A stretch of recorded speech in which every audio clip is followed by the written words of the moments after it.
Hello दोस्तों, आज की कहानी का शीर्षक है जादूगर का नाम। एक समय की बात है कि एक राजा के राज्य में एक गरीब आदमी रहता था।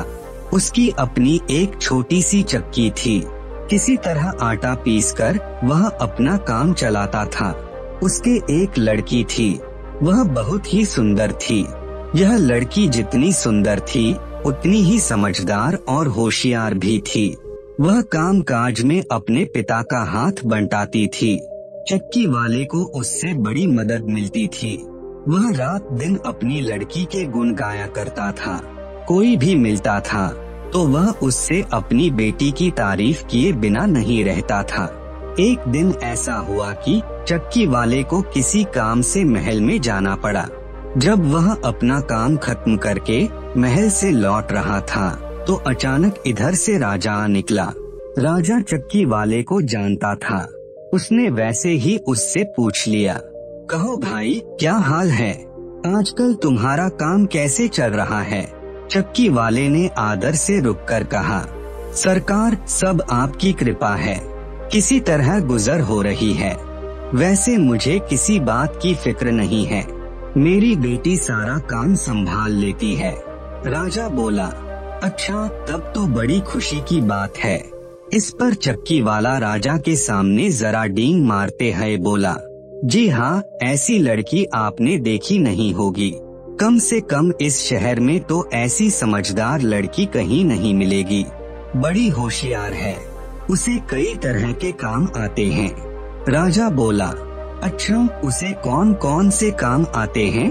चक्की वाला बोला, अरे हजूर, यह पूछिए कि उसे कौन सा काम नहीं आता। अब देखिए ना, आपके महल के गोदामों में यह जो रुई रखी हुई है, मेरी बेटी चाहे तो इसे काट कर सोना बना सकती है। राजा ने आश्चर्य से कहा, अच्छा, ऐसी बात है। तब तो तुम ऐसा करना, जरा उसको जल्दी ही हमारे महल में भेज देना। मैं देखना चाहता हूँ कि वह रुई को काट कर सोना कैसे बनाती है। राजा सोने का बहुत शौकीन था। उसे रात दिन सोना बटोरने की फिक्र रहती थी। वह मन ही मन बड़ा खुश हुआ कि चलो इस तरह सारी रुई सोने में बदल जाएगी। जब राजा चला गया तो चक्की वाले को अपनी गलती मालूम हुई। वह पछताने लगा कि मैंने राजा के सामने इस तरह बढ़ा चढ़ाकर बातें क्यों की। लेकिन अब क्या हो सकता था? वह राजा को यह नहीं कह सकता था कि उसने झूठ बोला था। वह चुपचाप घर पहुंचा। घर जाकर उसने अपनी लड़की से कहा, बेटी, तुम्हारी होशियारी और समझदारी की खबर राजा तक पहुंच चुकी है। वे तुमसे मिलना चाहते हैं। जल्दी तैयारी हो जाओ। तुम्हें इसी समय मेरे साथ महल में चलना है। यह सुनकर लड़की बड़ी खुश हुई। थोड़ी देर में वह सज धज कर महल में जाने के लिए तैयार हो गई। चक्की वाला अपनी लड़की को लेकर राजा के पास पहुंचा। राजा फौरन लड़की को उस बड़े से गोदाम में ले गया जहां रुई भरी हुई थी। राजा ने लड़की के लिए एक चरखा मंगवा दिया और कहा, लो, यह चरखा है, यहाँ बैठो। इससे रुई काट कर मेरे लिए सोना बना डालो। तुम्हारे पिता ने मुझे बताया है कि तुम रुई को काट कर सोना बना सकती हो। मैं कल सुबह आकर देखूंगा कि तुमने क्या काम किया है। अगर तुमने सोना नहीं बनाया तो मैं तुम्हारी गर्दन कटवा दूंगा। यह कहकर राजा वापस महल में लौट गया। बेचारी लड़की, उसकी तो समझ में ही नहीं आया कि क्या हो गया। वह तो बड़ी खुशी खुशी अपने पिता के साथ महल में आई थी। उसने सोचा था कि राजा जी उसकी तारीफ करेंगे और उसे इनाम देंगे। यहाँ तो बात ही उल्टी हो गई।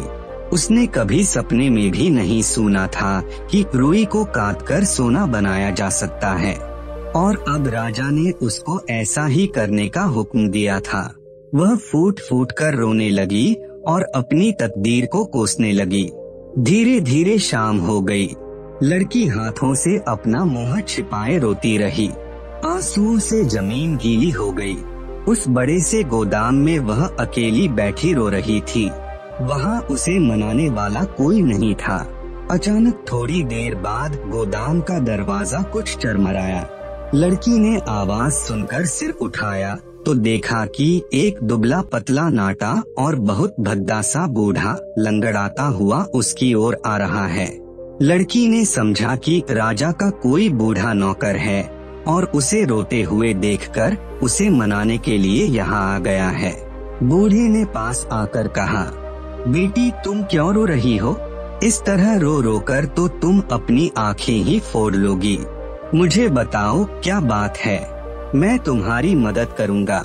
लड़की सिसकते हुए बोली, बाबा क्या बताऊं, मेरी तो तकदीर ही फूट गई। राजा ने कहा है कि मैं इस सारी रुई को काट कर इसका सोना बना दूं। अगर कल सुबह तक मैंने यह काम खत्म नहीं किया तो वह मेरा सिर कटवा देगा। मेरी समझ में नहीं आ रहा है कि मैं कैसे यह काम करूं। बूढ़ी ने मुस्कुराते हुए कहा, तो तुम घबराती क्यों हो? मैंने कहा न कि मैं तुम्हारी मदद करूंगा।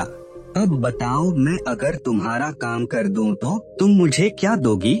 लड़की बोली, अगर तुम मेरे लिए यह काम कर दो तो मैं तुम्हें अपना यह सोने का हार दे दूंगी।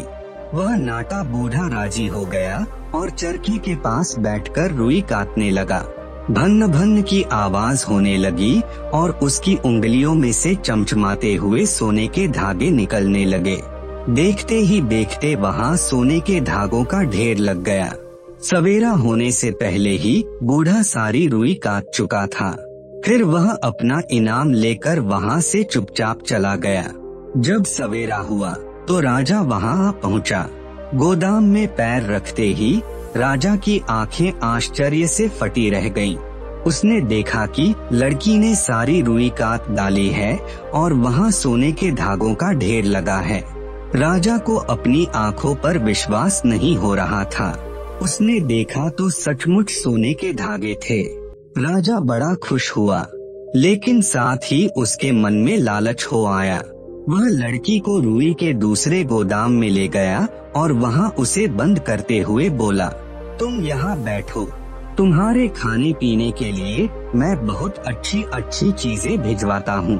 मैं तुम्हारे काम से बहुत खुश हूँ, लेकिन आज तुम्हें इस गोदाम की रुई काटनी पड़ेगी। कल फिर मैं सुबह आऊँगा और देखूंगा। अगर काम पूरा नहीं होगा तो तुम्हें फांसी दे दी जाएगी। यह कहकर राजा वहाँ से चला गया। राजा के जाने के बाद लड़की ने बाहर झांक कर देखा तो वहाँ सिपाही लोग तलवारें लिए पहरा दे रहे थे। वह वहाँ से भाग भी नहीं सकती थी। वह निराश होकर फिर से अंदर आकर बैठ गई। इतने में दासियां उसके लिए खाने की बहुत सी बढ़िया बढ़िया चीजें लाकर उसके सामने रख गईं। लेकिन लड़की ने उसमें से किसी चीज को छुआ तक नहीं। वह फिर से उदास हो गई थी। रोते रोते वह सोचने लगी, हे भगवान, यह कैसी मुसीबत मेरे गले आ पड़ी है।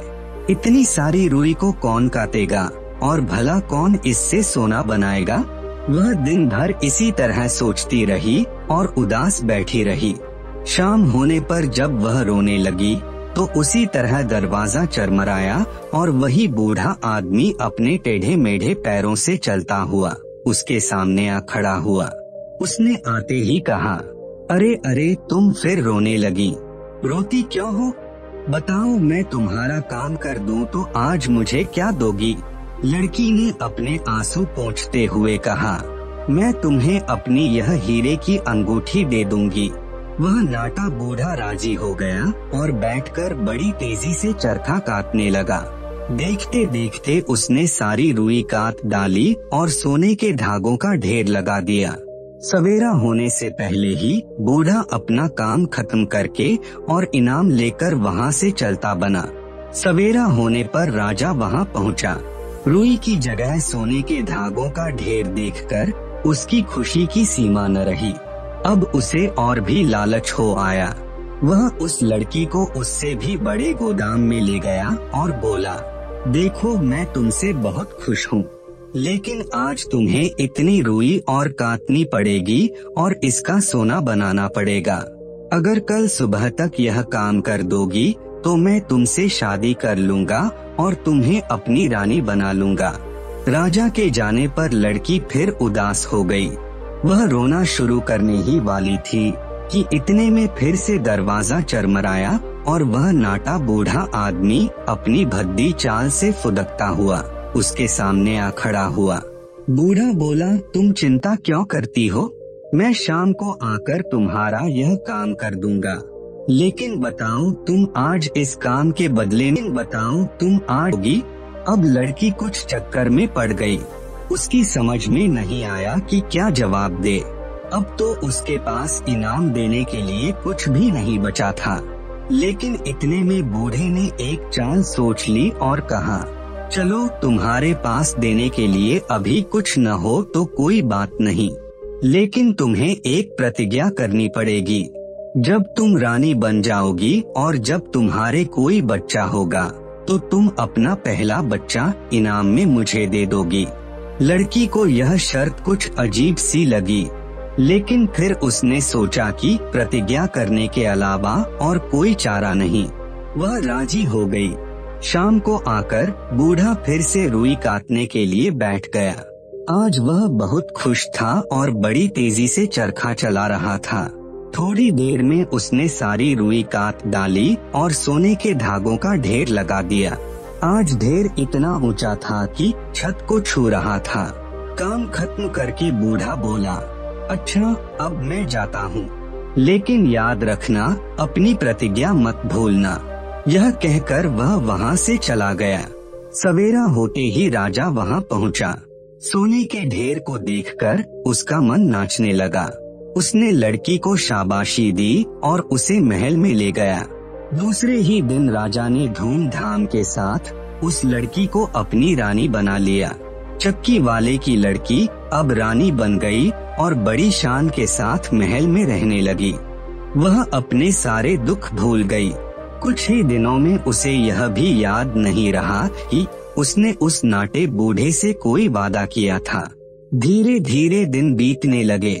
कुछ दिनों बाद रानी के एक बच्चा हुआ। बड़ा सुंदर नन्हा मुन्ना गोल मटोल सा बच्चा। रानी की खुशी की सीमा न थी। वह दिन भर बच्चे को खिलाती और लोरियां गाकर सुलाती थी। एक दिन वह आराम से बैठकर सोच रही थी कि उसके जैसी भाग्यवान लड़की दुनिया में और कौन होगी। उसे किसी बात की कमी नहीं थी। वह इतने बड़े राज्य की रानी थी। हीरे जवाहरात, हाथी घोड़े, नौकर चाकर सभी कुछ तो था उसके पास। वह इसी तरह सोच रही थी कि अचानक दरवाजा चरमराया और वही नाटा बूढ़ा शरारत से मुस्कुराता हुआ रानी के सामने आ खड़ा हुआ। तुम क्यों आए हो? क्या चाहिए तुम्हें? रानी ने घबराकर पूछा और बच्चे को कसकर अपनी छाती से चिपटा लिया। रानी डर के मारे थर थर कांप रही थी। बूढ़े ने मुस्कुराते हुए कहा, मुझे तुम्हारा यह बच्चा चाहिए, जल्दी से इसे मुझे सौंप दो। क्या तुम अपना वादा भूल गईं? यह सुनकर रानी फूट फूट कर रोने लगी। उसने रोते सिसकते कहा, बाबा मुझ पर दया करो, तुमने मेरी बड़ी मदद की है, मैं कभी तुम्हारा उपकार नहीं भूलूंगी। इस बार तो मुझे माफ कर दो, मेरा बच्चा मुझसे मत छीनो। इसके बदले तुम जो चाहे मांग लो, लेकिन इसे मेरे पास रहने दो। उसको इस तरह रोते हुए देखकर बूढ़ा थोड़ी देर के लिए सोच में पड़ गया। फिर वह बोला, अच्छा मैं तुम्हें 3 दिन का समय देता हूँ। तुम सोचकर बताओ कि मेरा नाम क्या है। अगर तुम ठीक ठीक मेरा नाम बता दोगी तो मैं तुम्हें माफ कर दूंगा और तुमसे बच्चा नहीं लूंगा। यह कहकर वह बूढ़ा जिस तरह आया था उसी तरह चुपचाप वहाँ से चला गया। रानी को रात भर नींद नहीं आई। वह कोई ऐसा तरीका खोजना चाहती थी जिससे बच्चा उसी के पास रहे। वह नाटा बूढ़ा इसके लिए बड़ी टेढ़ी शर्त रख गया था। भला रानी कैसे बता सकती थी कि उसका नाम क्या है। वह रात भर तरह तरह के नाम सोचती रही। उसने वे सारे ही नाम याद कर डाले जो अब तक उसने सुने थे। सुबह जब बूढ़ा आया तो वह एक एक करके नाम गिनाने लगी, लेकिन हर नाम पर बूढ़ा इनकार कर देता था। वह मुस्कुराकर कहता था, नहीं, यह मेरा नाम नहीं है। दूसरे दिन रानी ने अपने कई नौकरों को शहर में इधर उधर दौड़ाया और उनसे तरह तरह के अजीब से नाम ढूंढकर लाने के लिए कहा। दूसरे दिन जब वह बूढ़ा आया तो रानी उसे फिर नाम गिनाने लगी। आज उसने बहुत टेढ़े मेढ़े और अजीब से नाम सुनाए, जैसे कुबड़ा, ऐचकताना, डेहटंगा वगैरह वगैरह। रानी ने सोचा कि इस तरह बूढ़ा चिढ़ जाएगा और अपना असली नाम बता देगा, लेकिन वह शरारत से मुस्कुराते हुए बोला, नहीं नहीं, इनमें से एक भी मेरा नाम नहीं है। मैं जाता हूँ, कल जरूर मेरा नाम ठीक ठीक बता देना, वरना मैं तुम्हारा बच्चा ले जाऊंगा। रानी की समझ में नहीं आ रहा था कि क्या करें। दुनिया भर के अच्छे और बुरे नाम वह उसको सुना चुकी थी। बूढ़े का असली नाम क्या हो सकता है, इस संबंध में उसका दिमाग ही काम नहीं कर रहा था। उसने बहुत सोचा और अंत में हार मान ली। उसने तय किया कि अब वह अपने वादे के अनुसार बूढ़े को अपना बच्चा सौंप देगी। इसके अलावा और कोई चारा नहीं था। वह इस तरह उदास बैठी हुई थी कि अचानक उसका एक नौकर दौड़ता हुआ उसके पास आया। वह भी उसके लिए नए से नए नाम खोजने के लिए गया था। उसने आकर कहा, रानी जी, नाम तो मुझे कोई नहीं मिला, लेकिन मैं आपको एक बात बताने आया हूँ। मैं नए नामों की खोज में दूर गांवों में गया था। लौटते वक्त पहाड़ के पास ही घने जंगल में मैं रास्ता भूल गया। जंगल में भटकते भटकते मैं ऐसी घनी झाड़ियों में पहुंचा जिनमें से कोई जंगली जानवर भी नहीं निकल सकता था। वहां मैंने एक अजीब से नाटे बूढ़े को अपने लंगड़े पैरों पे नाचते हुए देखा। उसने एक झाड़ी के पास अपने लिए एक छोटी सी कुटिया बना रखी थी। उस कुटिया के सामने उसका चूल्हा जल रहा था और वहां वह नाच रहा था। उसने अपने सिर पर ताजी सिकी हरी कूच बड़ी छोटी रोटियां एक तसले में ले रखी थीं। जब वह नाचता था तो रोटियां तसले से नीचे गिरने को हो आती थीं, लेकिन एक भी रोटी गिरी नहीं। वह मगन होकर नाच रहा था और खुशी से गाना गा रहा था। उसके गाने का मतलब था, आज मैंने बढ़िया खाना बनाया है और मैं भरपेट खाऊंगा। कल तो मुझे रानी का बच्चा लेने जाना है ही। बच्चा मुझे मिल ही जाएगा, क्योंकि रानी को पता ही नहीं है और न कभी पता चलेगा कि मेरा नाम है रम्पलस्टिल्टस्किन। यह सुनकर रानी खुशी से नाच उठी। उसे अब विश्वास हो गया था कि जंगल में नाचने वाला बूढ़ा वही था और यही उसका असली नाम है। उसने 2-3 बार रटकर यह नाम अच्छी तरह याद कर लिया और फिर नौकर को इनाम देकर वहां से विदा कर दिया। दूसरे दिन सवेरे वह नाटा बूढ़ा उसी तरह फुदकता हुआ उसके कमरे में आ पहुंचा। आज वह बहुत खुश था। वह बच्चे को अपने घर ले जाने के लिए एक खूबसूरत सा कंबल भी अपने साथ लाया था। कमरे में आते ही उसने उस छोटे से कंबल को रानी के सामने बिछा दिया और फिर रानी से कहा, हाँ तो बताओ मेरा असली नाम क्या है? आज तीसरा दिन है। अगर तुम ठीक ठीक मेरा नाम न बता सको तो चुपचाप बच्चे को मेरे कंबल पर लिटा दो। मैं इसी में लपेटकर उसे ले जाऊंगा ताकि उसे ठंड न लगे। रानी को उसका असली नाम तो मालूम हो ही गया था, लेकिन वह इस तरह देखने लगी जैसे उसे अभी नाम मालूम नहीं हुआ था। उसने कहा, तुम्हारा नाम विलियम है? नहीं, मेरा नाम यह नहीं है। बूढ़े ने खिलखिलाते हुए कहा, तो फिर जॉर्ज होगा? नहीं, यह भी मेरा नाम नहीं है। और वह कमरे में खुशी से उछलने लगा। रानी ने फिर कहा, अगर जॉर्ज नहीं है तो जॉन होगा? नहीं, यह भी मेरा नहीं है। बूढ़े ने खूब जोर से कहा और फिर कंबल की ओर इशारा करता हुआ बोला, लाओ अब बेकार का बहाना न बनाओ और बच्चे को कंबल पर लिटा दो। अब मौका देखकर रानी बोली, तो फिर तुम्हारा नाम रम्पलस्टिल्टस्किन है। यह सुनते ही बूढ़ा चौंक पड़ा। उसे उम्मीद भी नहीं थी कि रानी को उसका असली नाम भी कभी मालूम हो सकेगा।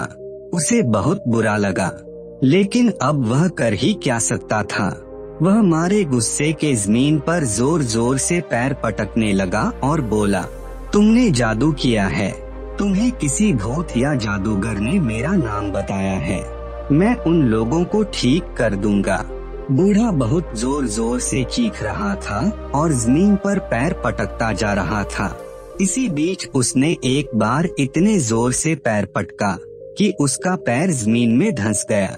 बड़ी मुश्किल से जोर लगाकर बूढ़े ने अपना पैर जमीन में से बाहर निकाला। उसे बहुत चोट आई थी। वह जोर जोर से बड़बड़ाता हुआ और एक पैर से लंगड़ाता हुआ उस कमरे से बाहर भाग गया। जाते जाते वह अपना कंबल भी उठा ले गया।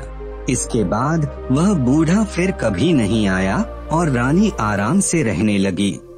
आपको ये कहानी कैसी लगी नीचे कमेंट करके हमें जरूर बताइएगा। अगर आपको ये कहानी पसंद आई हो तो अपने दोस्तों के साथ जरूर शेयर करें और ऐसी ही प्यारी कहानियाँ सुनने के लिए हमारे YouTube चैनल को सब्सक्राइब करें। धन्यवाद।